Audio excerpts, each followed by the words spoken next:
мыйзам долбоорун биз колдойбуз. Бул редакциялык мүнөздөгө эле мыйзам экен. Анан кийин сиздин өзүңүз көтөрүп чыккан демилге менен бир адамдан бир китеп деген нерсе бул бир эле Кыргызстанга эмес, кошуна мамлекеттерди таң калтырган өтө жакшы проект болду да.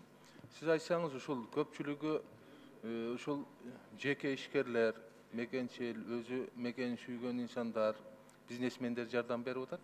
Жалпы эсептеп чыктыңыздарбы? Канча сомдук китеп алып элге тартуулай алдыңыздар?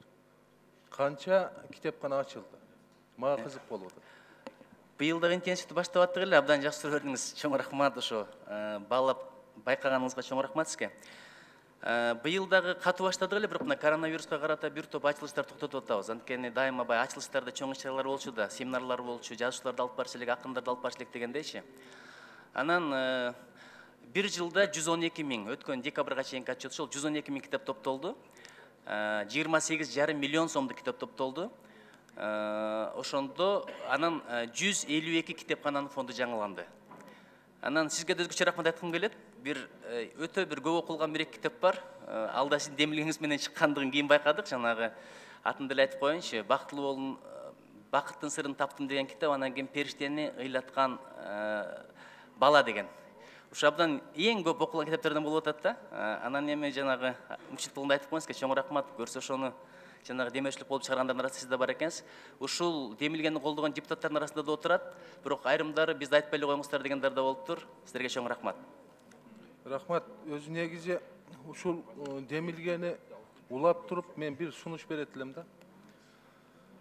Электрондук библиотекаларды дагы бир ачсак да. Анан бир канча биздин азыр билинбеген баягы журналисттерибиз ушул аудио китептерди чыгара баштаптыр да. Мен бир эле Эрниш Кыязовдун китебин «Сынган кылычын» угуп чыктым эле. Өтө жакшы интонация менен жакшы жазып чыккан экен. Анан мындай мындай аудио китептер көбөйүп кетти да.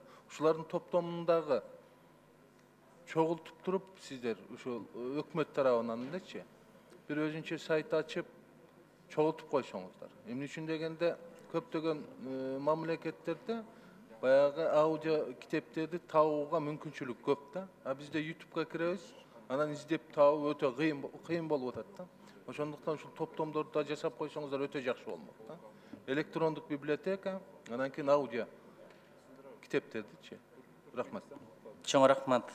Жакшы сунуш, абдан жакшы сунуш. Биз муну рахмат.